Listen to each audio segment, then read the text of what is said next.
Today is the 19th of Menachemov, and it's the Yahrtzeit, Tafshin Pei, not 2025. It's the Yahrtzeit of Reb Shimon Sholem Kalish, known as the Amshinover Rebbe, the one who was Rebbe in Amshinov, Poland, near Warsaw, I believe, not far from Warsaw, and who came to America and passed away here and is buried in Tveria near Reb Mendel Vitebsky's cave in Tveria in the old cemetery. So the schus, this great tzaddik, I want to share a few things. And one is that this tzaddik, and it was called Reb Shimon, his name was Shimon Sholem, but they called it Reb Shimon. Reb Shimon was a peacemaker.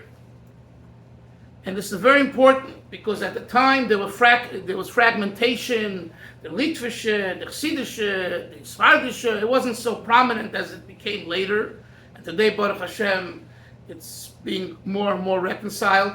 But anyway, when the war broke out in 1939, he saved thousands and thousands of students, in particular from the various Litvish yeshiva, Mir, and other yeshivas, and ultimately who came to Shanghai and Eretz Yisrael and America. And he didn't ask for their passport, and he didn't ask to see if they have a beard, and didn't ask to see how many hours they learned Gemara, or how many hours they learned Chassidus or Daven. It was a matter of saving Yidden. And Reb Shimon put them all together, and he did what he can. He managed to save thousands and thousands. So this itself is worthy of mentioning, and it's worthy of mentioning particularly on a day like today, the 19th of Menachemov, his Yahrtzeit.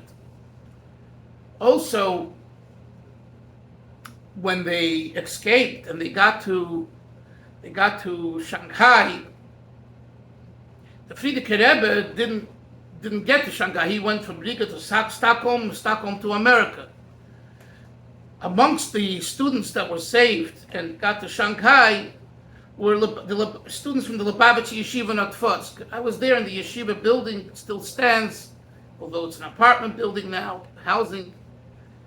But and it's not a very large town. You probably can walk from Reb Shimon's place over there to the Lubavitch Yeshiva to the Frierdiker Rebbe's place on Praga Street. I think it's called Prusa Street, number 6 Prusa Street, I think, was the address of the Frierdiker Rebbe in Otfotsk. Anyway, so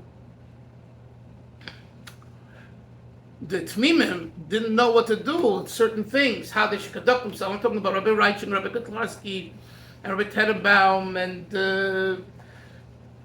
many others.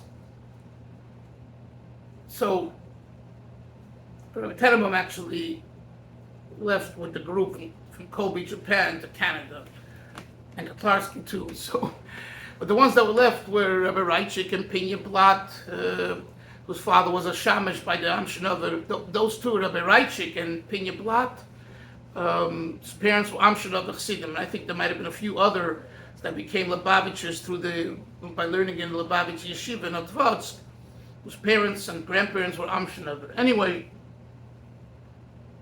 so they didn't know what to do. So they asked the Frierdiker Rebbe, probably through the Meir Ashkenazi, the Rav of Shanghai, who was in contact with the Rebbe, the Frierdiker Rebbe, what they should do. And the Frierdiker Rebbe said, you should ask and consult with Reb Shimon, Amshinover Rebbe.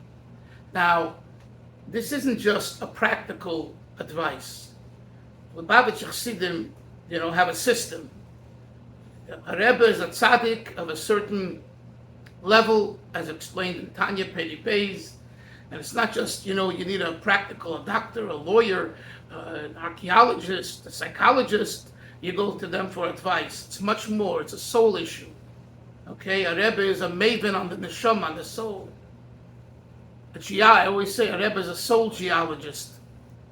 So if the Frierdiker Rebbe is sending his students to ask Reb Shimon for advice, it's an inye ruchni, it's a spiritual idea, and that shows the bond between the two. Another connection between Amshinov and Chabad is the davening. Although it's really two different styles in davening, davening al pi Chabad and davening al pi Amshinover. But as far as the length of time, what we call in Hebrew tefillah barichas, both practice that, or should practice it. And they say about today's Amshinover Rebbe, who I met maybe well, who lives in Bayit Vegan, Yerushalayim. He davens not only long hours, long days. They say he finishes like Shabbos davening on Tuesday. How he makes Havdalah and all that, you'll ask him and his people, his Hasidim. But the point is that there is a commonality as far as the time of the davening. The content and quality and teichen of the davening in a Chabad form and an Amshinover form is very different. It's not for now, but it's a very different davening, what you emphasize, what you think about, etc. But as far as the arichas, the time length of it, there is a commonality there. So that's an important thing to know. And finally, as far as the commonality, similarities between the two, is the Ahavas Yisrael aspect. Not making distinctions between people, both Chabad, Lubavitch, and Amshinover share the same value. And today I mean, the Amshinover Rebbe of today, many things that he's done in Eretz Yisrael, he's gone against the grain, the norm, the daily Yisrael. What do I say against? Against in the sense that and the Rebbe, he had the same shita the Rebbe. I walked into him when I saw him many years ago, and his first bookshelf in his dining room was full of the Rebbe's Sfarim. I saw it myself. So, and that comes from the Pshimmelon and the Zaydis noch, where there was a togetherness in this concept of loving every Yid and not looking at their bad and focusing on the good. Finally, in 1950, after Rebbe passed away, there was some strained issues between, the Rashag's family not wanting to accept the Rebbe as the Rebbe, or at least not be the leader in that sense. And they put the pressure on the older son-in-law, the Rashag, or the Frierdiker Rebbe, to take that position. And of course, Hasidim chose the Rebbe, and he became Rebbe right away, even before officially proclaiming, saying the Maimer in January of 1951. Many things in 1950 were very indicative of him being the Rebbe. So I wrote a book called the Rashag, and many of the documents and letters and explanations are all there about this topic. But briefly, when the Rebbe started to Fabrenk, as a Rebbe, on Shabbos, and other times, the Rashag didn't show up to the Fabrenks.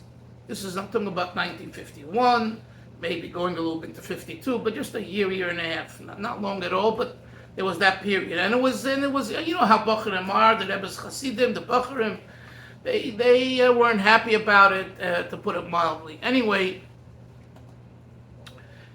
the Reb Shimon heard about this. He lived, I believe, in Borough Park. I heard this from Reb Simcha Pekarsky, who said I think he heard it either from the Reb Shimon himself, or he was there in 770. Rabbi Broner used to repeat this, that Reb Shimon popped up, came to 770 one day.